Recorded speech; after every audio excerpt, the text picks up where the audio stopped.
اللهم صل على محمد وآل محمد. أعوذ بالله من الشيطان الرجيم. بسم الله الرحمن الرحيم. En el nombre de Dios, el clemente, el misericordioso, la paz de Dios sea con todos sus profetas, desde Adán hasta Muhammad, salawatullah wa salamu alayhim ajma'in. En estas clases estamos hablando acerca de el sentido de la vida, el objetivo de la existencia del hombre y la filosofía de su existencia. Estuvimos hablando también acerca de cuál es el camino del Islam, o sea, cómo se logra llegar a ese objetivo y cómo podemos cumplir con esa meta que Dios estableció para cada criatura. En cuanto al tema del camino hacia Dios y aquel medio a través del cual uno llega al encuentro con Dios, habíamos dicho que hay tres dimensiones fundamentales que antes también habíamos hablado de ello con el nombre de creencia, ética, moral y la práctica que tiene que ver con la obediencia a la ley. De eso hablamos ya en detalle durante las anteriores clases y dividimos esas tres secciones justamente para poder tener claro que hay algunas obligaciones y responsabilidades que uno tiene que desarrollar a través de su pensamiento, algunas otras obligaciones y responsabilidades morales de su propio ser y su propio interior, y otras relacionadas con la práctica, la conducta y el comportamiento. Ahora ya para entrar directamente a un tema de mayor profundidad, vamos a ver en esta clase cuál es la relación o qué tipo de relación existe entre creencia, práctica y el carácter humano, o justamente lo que llamamos la ética del Islam o la moral humana. Nosotros habíamos dicho que el pensamiento es la base fundamental de la construcción del ser humano y el transitar este camino. Sin pensamiento es imposible que uno pueda lograr nada, ya que todo lo que viene después de sentimientos, emociones, estados del alma, situación del corazón, el mismo ser y el interior del ser humano se basa en el pensamiento. Y del mismo modo, finalmente, el tema de la conducta y la práctica como tercera base de este triángulo de condiciones necesarias para el camino. En cuanto a la obligación, ustedes saben muy bien que las obligaciones son de distintas formas. La primera obligación está referida justamente al tema del pensamiento. ¿Qué significa la obligación del pensamiento? Significa tener que creer obligadamente en una serie de cuestiones que son la representación de la realidad. Es decir, uno en su pensamiento tendría que dibujar el bosquejo o el plano o el mapa del universo y ver cuál es la posición de las criaturas, la posición de uno mismo, la posición de Dios, y en base a eso fijarse de qué forma ordena su pensamiento. En cuanto a la relación del pensamiento, estas obligaciones que tenemos a nivel pensamiento, de la construcción de la convicción humana, de la creencia, de la fe o de la doctrina, su relación con lo demás, bueno, vamos a hablar de la relación entre creencia y acción.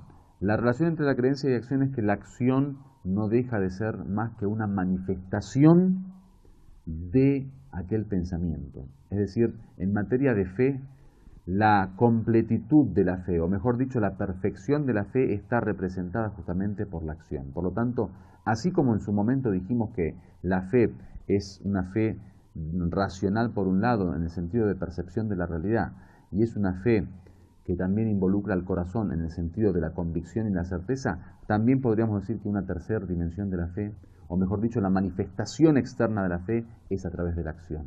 Por lo tanto, la acción es el resultado de la fe. Por eso en el Corán siempre que se habla de fe, se habla también de la acción cuando se dice alladina amanu wa amilus salihat, es decir, aquellos que creen y actúan el bien, o se comportan a través de la buena acción. Entonces, eso es con respecto a la relación entre pensamiento y acción.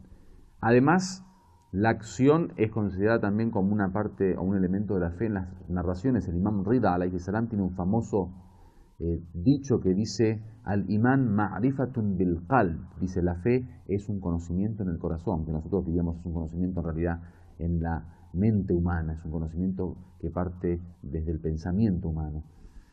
Lo que pasa es que esa corrección no es porque el imán se equivoque, sino porque la palabra corazón en árabe puede, digamos, traducirse como qalb, como corazón, o puede traducirse también como mente, o intelecto, o el interior humano, o la razón.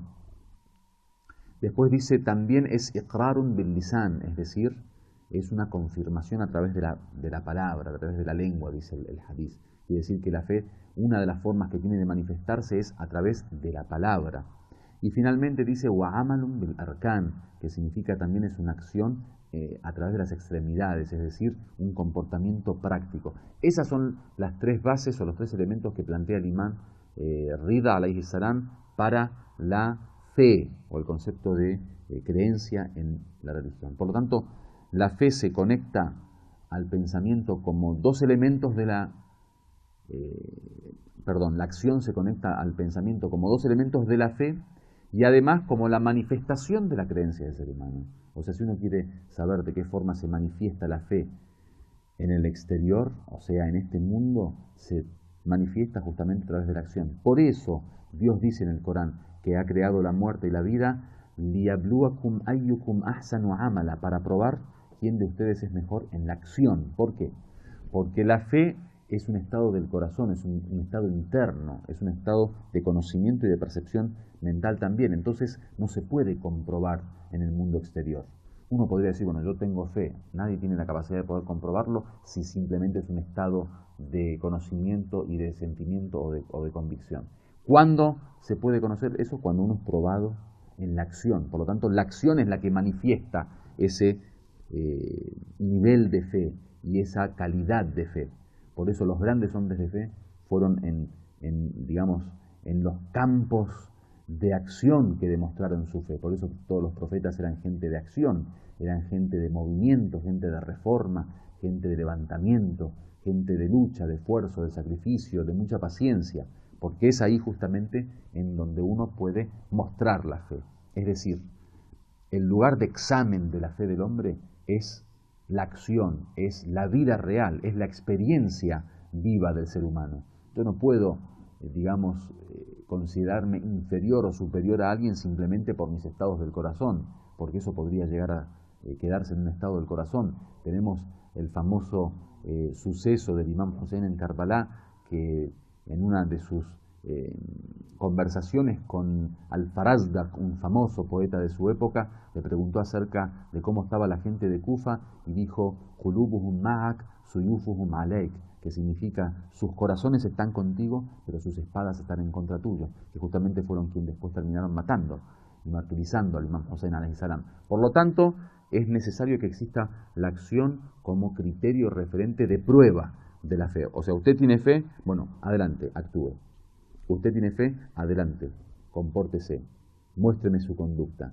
Por eso la Sharia viene como una dimensión fundamental de la religión junto con la aqida, o sea, la ley junto con la creencia. En la creencia uno dice, bueno, yo creo en Dios.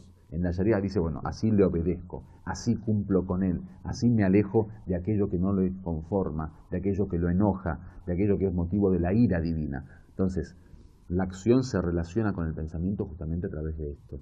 Tanto es la manifestación del pensamiento como el lugar de prueba y el criterio y el referente para entender el pensamiento humano. Walhamdulillahi Rabbil Alamin, wassalamu alaikum wa rahmatullahi wa barakatuh.